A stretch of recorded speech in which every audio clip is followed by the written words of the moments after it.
Hello, welcome back to Presentations, Module B, Part 2. We're going to pick up on slide 35, working with objects in your slide that you'd like to animate. So this particular text box has two, probably a entrance and emphasis. And if you wanted to change the order of it, you could choose in the reorder animation, select one of them, and then you can choose move earlier, or you could select the one and move later. You could also click what's called animation pane, and it opens up on the right hand side, and you could change the order of the, if you had a lot of objects and they all have some type of animation, you can change the order of it. You can also, usually when you choose an animation on an object, it's waiting for you to press the space bar or to click for it to do the next effect, the next animation and the next animation.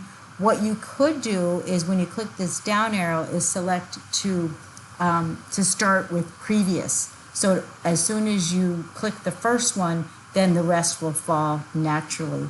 And then of course you can have it delay or the duration a little bit longer so they come in at a slower pace so that you don't have to click the mouse every time you want to see the next animation.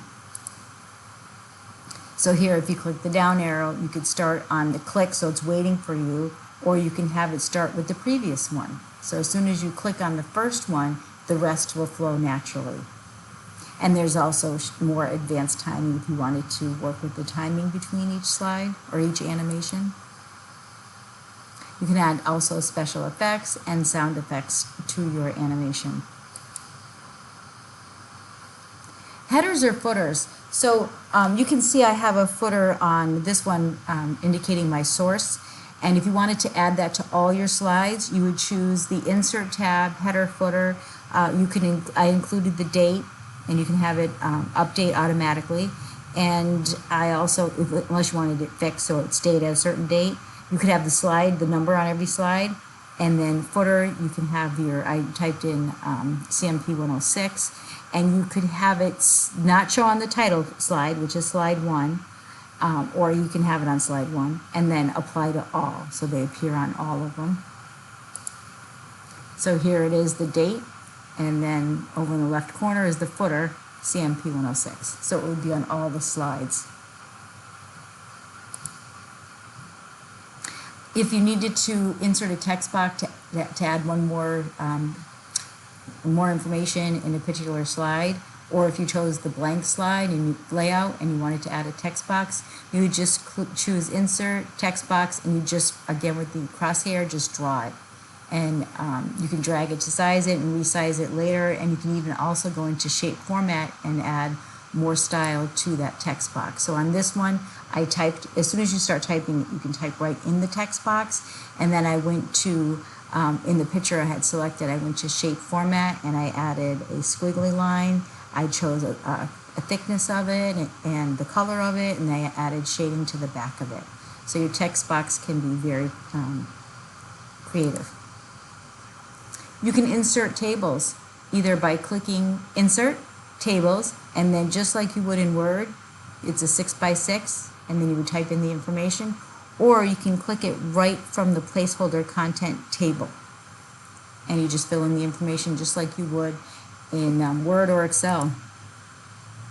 And you can move, this is to move, and then the diagonals to resize, and whatever size table you pick, the columns are all the same width and the rows are all the same. And you can align them as well with your table alignment. Delete a row.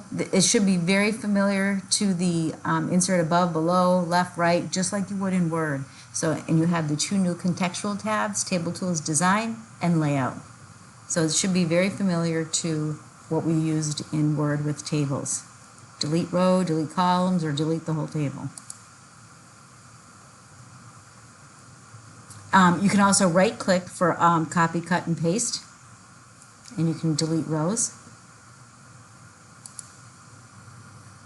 Modify your table just like I said we did in Word. It's the Table Tools Design tab, and you have that down arrow for table styles, and you can choose more options.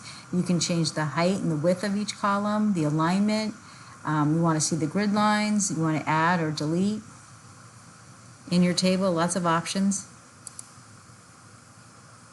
You can customize your design tab by clicking the down arrow, and there are light, medium, grid lines to choose from, and if you hover over each one, it'll give you a name of it. Light style 2, accent 4.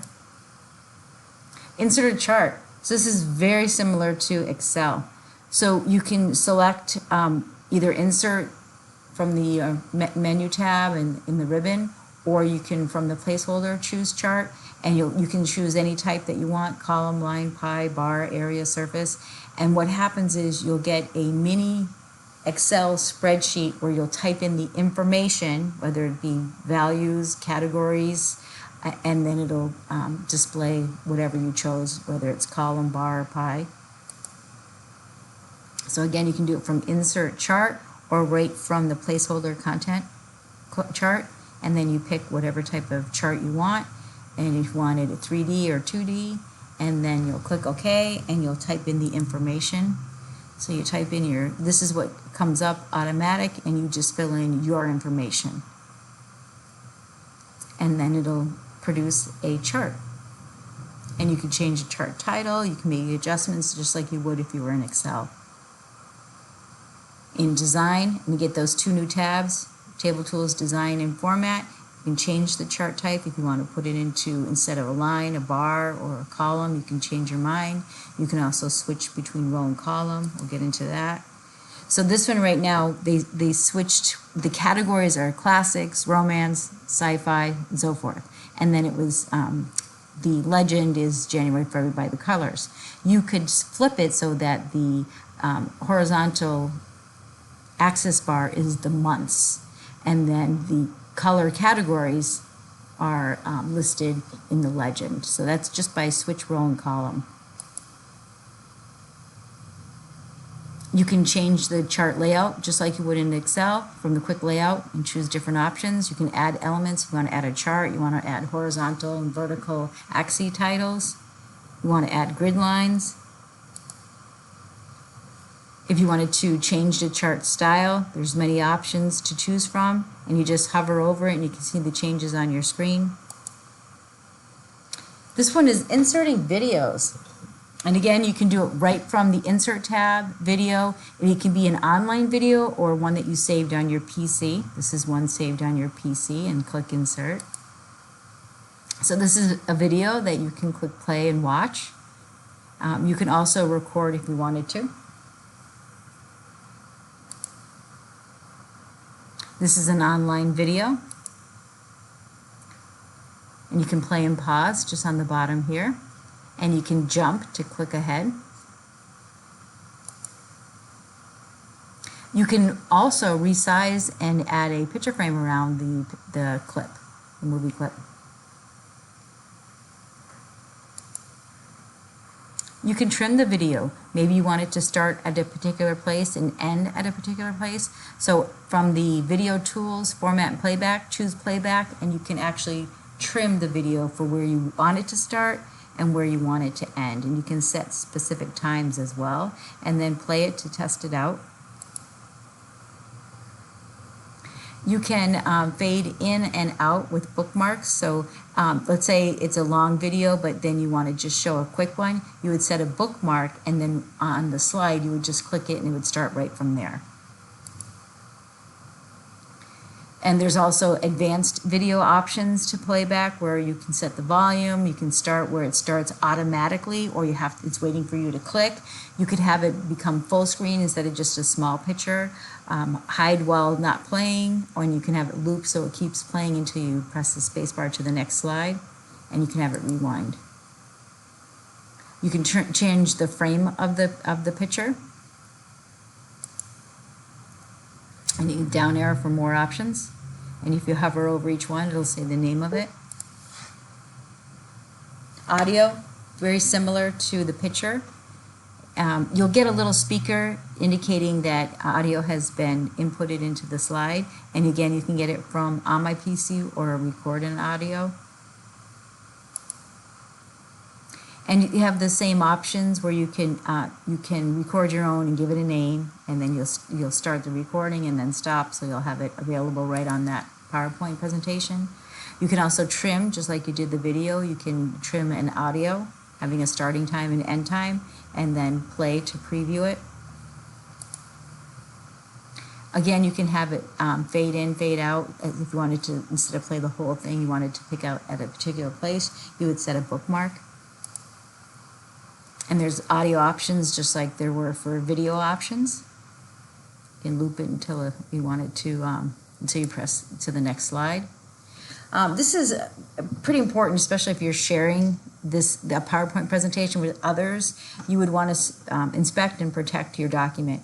Because usually what happens when you create any Microsoft Office application document or slide or Excel spreadsheet, it records the author.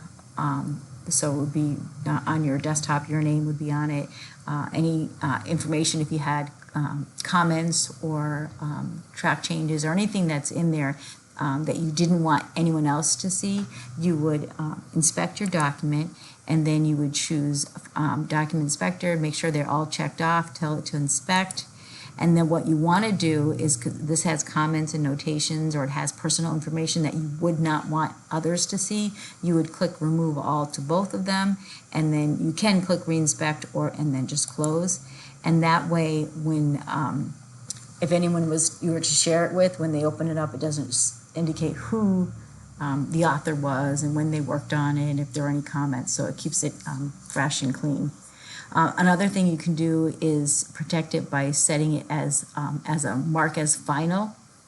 You can also encrypt it with a password, but you better not forget the password, because you can't, like if you set a password for your some type of account, personal account, you can always say, forgot password. There's no help here for that, so be careful with that. So when you mark it as final, what that does is it indicates to the person that opens it that the author has marked it as a final presentation, so they don't want you to make changes to it. So, I mean, they still could, but it just kind of prevents them from not making any changes to it.